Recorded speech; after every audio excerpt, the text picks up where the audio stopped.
Action Comics 1063, Jason Aaron writing with John Timms on the art. And this wraps up the Jason Aaron arc.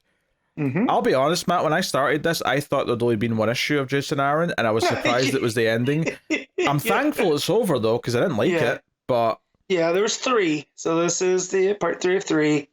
Um, yeah, I'm happy too it's over. And that pains me as a person that not only loves Superman, but loves Jason Aaron.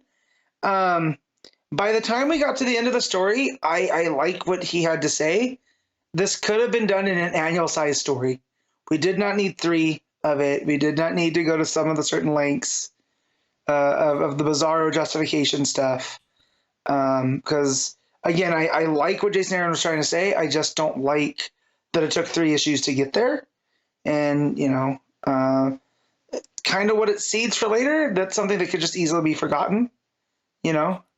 So it doesn't feel like, not that every story has to matter, but in the grand scheme of things, it just feels like something that can just be, you know, justified away down the line. And that kind of sucks. I mean, I just like this third issue of this story is Superman in his own brain, which is just the world, right? It's just like a fake version of the world inside his head because he's memorized it all. And it's just him effectively trying to find the shred of Bizarro, which is inside himself, trying to take over, and then ultimately him trying to fight Bizarro. And through all of this, in the real world, Bizarro Joker is coaching him. And first of all, the whole Joker thing just felt kind of... I forgot that happened, and then I remembered the last issue. That's who he ended up going to seek out. Yeah, it just kind of felt tacked on to me. I'm like, did that really affect anything? If the whole point of this story was to build up to a point where Superman was fighting Bizarro inside of himself to like gain control or keep control of himself. Yeah. If that was the whole point, then I feel like you said, it could have just been an annual. We did so much build up to get to this point, and I felt like the fact that at the end of the story, when Superman wakes up, the spell, the magic spell that turned everyone back to normal also erased all of their memories that it ever happened. Yeah. I'm like, then did we have to even turn everyone into a Bizarro in the first place? I feel like we could have just skipped that part. This could have been one of those all-time kind of Superman stories of Superman fighting against Bizarro, but not necessarily Bizarro himself, but it's almost like that piece of Superman's mind where he's constantly doubting himself. And that piece could have taken the form of Bizarro. So when he's doing the fight in his mind, it's him fighting himself. And I still like what Aaron has to say about that, where, the more you put the emphasis on that voice, the bigger it feels. So as he's fighting Bizarro, right, at first it's this very tiny version, right? But each time he goes back, and the more effort that Superman puts into fighting Bizarro, the bigger he gets, right? And it's like this thing to where, like, the more you try, like, I'll use my anxiety on this. The more I try to push back against it, the harder it pushes back. And so finally, in order to get around it, like, I remember my therapist telling me, you have to make friends with your anxiety, right? And, the more you stop trying to fight it, the easier it is to come down from it. So I appreciate that's what the kind of vibe Aaron's going with this whole Bizarro. Right? At the end, Superman dies, like, what did he say, 88 times, 89 times, But it's basically, it's almost like an opposite thing where he's not just going to fight him in an open field, He has to come up with a different solution to take out Bizarro. And so, I appreciated all that, but like you said, all of the turning everybody into Bizarro and having to go see the Joker and all of that, it just seemed like a hat on a hat. Yeah, I also think that a lot of the fighting in this just felt like fluff. Like, there was no real stakes to it because it was just them fighting in his head. It's a story which completely puts Superman on his own. Like, he's not got anyone to interact with other than this weird version of Joker, which, I don't particularly like that either. But, he's not got Lois to talk to, he's not got Jimmy to talk to, he's not got other heroes to talk to. It feels like he's completely isolated in this story, which is kind of the point, because it's a battle inside his own head. But I think I just kind of felt, even before I saw where it was going, that almost, funnily enough, what I didn't like about Emperor Joker, which I compared this to that last time because it's Joker and Superman, is that was a very isolated thing where where Superman's in this alternate world where Joker's in charge. So it's kind of cut off from all of his connections that he normally has. Yeah, sure, every so often he'll say, oh, I need to win this so I can get back to Lois. But there's no like concrete like connections for him in the story itself. And I find that kind of, I don't know, unsatisfying with Superman. Like, I think Superman is much, much better when he's got good supporting characters around him to kind of anchor him into like why he's doing what he's doing, you know? Right, it's a constant reminder that he's doing this for Metropolis. Like you can have Batman, even though Batman does everything he does for Gotham, and the idea of no one ending up like him, though it makes sense when Batman's working alone. But with Superman, the whole thing that he stands for hope and truth and justice is that he can be surrounded by people that kind of don't necessarily encourage him, but as kind of like he's a man of the people that way. So when he has Jimmy and when he has Lois or he has the Daily Planet or Bibbo for, you know, it just makes more sense. And so when you remove it all from here and it's just Joker, it's very weird. And I did laugh at, you know, when Joker realizes that when Superman, you know, undoes the spell, he'll disappear. And we got the sentence, you know, Superman's pal, the Joker. I thought that was kind of funny because it was very subversive. But ultimately it doesn't mean anything. I think the idea of in a completely bizarro world that the Joker's the one person you could go to for help because he flips from being completely psychotic to being intelligent and insane and all the rest of it.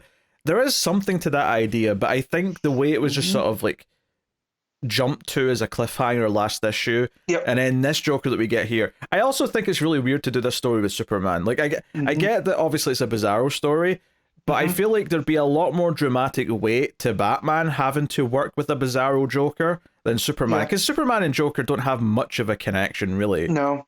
So, and when they do, it's all Elseworlds kind of stuff. Yeah, you know? It's always separate, or it's all, you know, it's like, oh, we're in, you know, the Injustice universe where Joker killed, you know, Lois and whatnot. But yeah, it's all a bit weird. Superman basically gets defeated by Bizarro, but that's kind of part of Superman's plan, because if everything has to be the opposite, then that means that once Bizarro's taken over, then he becomes the opposite, which is Superman. So yeah, so again, I like a lot of where it ended. Like, if this was just an annual, and we didn't have like people turning into Bizarros across the world and all of that stuff just to be undone because it's magic. You know, you're always wanting to say you can deal with magic, but there needs to be firm rules. Yeah. You know, and here Bizarro's spell gets undone because Superman untangles it in his mind. That's not quite the rules, you know? So, yeah. The only thing meaningful really is that there's still this fragment of Bizarro inside of him at the end that he's going to have to live with, which I can see what he's trying to say with that, as, you know, like you say, living with anxiety or living with something like inner demon. It's like his doubt, right? It's like Superman's like, maybe I'm not good enough. And that's what Bizarro represents, right? It's the opposite. It's the time that Superman doesn't make the save. And I like that he looks into the reflection and he sees Bizarro, because it's going to be his memory. And so again, this was a weird one because it was a shorter read, because like you said, all the action sequences are like fluff, but I like where it ends up, you know.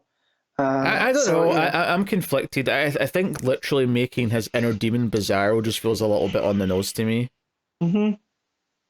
Like, the idea that Superman has doubts is fine, but the idea of trying to personify it into like it's a little too 0 and R, if I'm honest. Like, it's true, but we get this good visual at the end, right, where it's the literal backward Superman, right? It is the reflection looking back at him, and I just personally, I think that's a art wise, it's a powerful image. You know, I mean, if we end up getting that 0 and R type thing where Bizarro can pop up every time that Superman doubts himself. I mean, I don't think he will, because this is the end of Aaron's storytelling here. Like, I don't think anyone else is going to pick this up necessarily. Yeah, and that's what I mean about, like, not just the people in Metropolis and the world forgetting it happens, but like, yeah, this can easily just be like, you know, never touched upon again. And when they reintroduce Bizarro, when they eventually will, you know. I just don't think the execution here has made me like this very much, especially since it just feels a bit too, like, easy as symbolism goes. Like, he looks Yeah. into the mirror and sees Bizarro. I don't know. I'm like, I'm not giving you an award for that. Like, Yeah, no, I don't think you should give him an award. I do like that image though of when on the last page where he looks into it and Bizarro's yelling back at him, you know, and it is the imperfect version of Superman, which is what Bizarro is supposed to be. But yeah, and also Joker graffitiing the Daily Planet. You know, he'd rather be crazy in Gotham than sane in Metropolis. So just like, again, a little bit more on the nose. Just like Joker disappearing into the night would have been a lot more, you know, fine. But I feel like Aaron goes for cutesy a little bit too much here. yeah, I'm just not impressed. I think that's ultimately what it comes down to, is that I think a lot of these big story beats that are in these 3 issues feel like they don't need to be here for what the main point of the story is. And even the main point of the story, I think, it almost feels like he was told that he can have this 3-issue like arc on Action Comics, and maybe that's all he wanted, but it's almost like, well, I'm not going to use any of my good Superman ideas for a 3-issue arc, because one day I might do a run on Superman or Action Comics. So this is just a little nothing story that I can just kind of throw out there. It feels, and maybe part of this is the format of this whole Superstars thing, where each writer only gets like 3 issues to do something. Yeah. But there's great stories in comic book past that have had great hardcovers because they're so good, that are self-contained things that are only 3 issues or 4 issues or whatever. But I think that it tends to lean towards just fluffy, forgettable stories, and to me, this is a forgettable story. I will not remember a goddamn thing about this, I don't think. I had a hard time remembering how the last one ended. Yeah. Right? And so that doesn't bode well for the story as a whole. You know, and that bums me out as a Jason Aaron guy and a Superman guy, because this is really his first, you know, swing at Superman, and it's, you know, in baseball terms, you know, there's a pop fly to center. Like, between Zarsky on Batman and Jason Aaron on Superman, there's definitely a trend here of these ex-Marvel writers underwhelming with these DC characters. True. But at least Zdarsky came hot out the gate with the Knight, you know. And that said, we are enjoying Offworld with Batman, so maybe you're right that Aaron's holding his best Superman stuff for another time. Yeah. I mean, the night was good. I don't know if I'd say coming out hot. I think it was, you know, I'm not going to give it that much praise. It made us more hopeful for his main Batman title. Sure, but now that it's the high point of what he's done at DC, it feels worse. Yes. Yeah. So, I went into his Batman hoping the Knight was like the weakest of that he'd have. Yeah. You know, that said, I think his high point might actually be that Red Hood story that he did in Urban Legends. Oh yeah. That was not bad. Yeah. I like that too. So, but yeah, so hopefully there's bigger things for Aaron, you know, coming. But yeah, definitely I feel like there's ideas in here that I do like. I just don't like that it felt like he padded them out over 3 issues to fit in with this, you know, Superstars thing. So, again, an annual of this subject matter, I think it's a lot easier to swallow. Yeah, this could literally have been one annual where he just gets injected with a Brainiac thing, or not Brainiac, sorry, Bizarro thing at the start of the issue. He goes unconscious, he has to fight it inside himself, you've got Lois talking to him on the outside, and he wins the fight by the end of the issue. Done, right? But all of this stuff with Bizarro going to that magical world to steal the magic so he could do the thing he wanted to do, all of it just kind of feels like, we didn't need any of that. Yeah, for sure. Oh well. What are you giving Action Comics 1063? I give this a 6.5. Yeah, I'll go 5.5. I'm very lukewarm on it. Yeah. I haven't enjoyed it that much.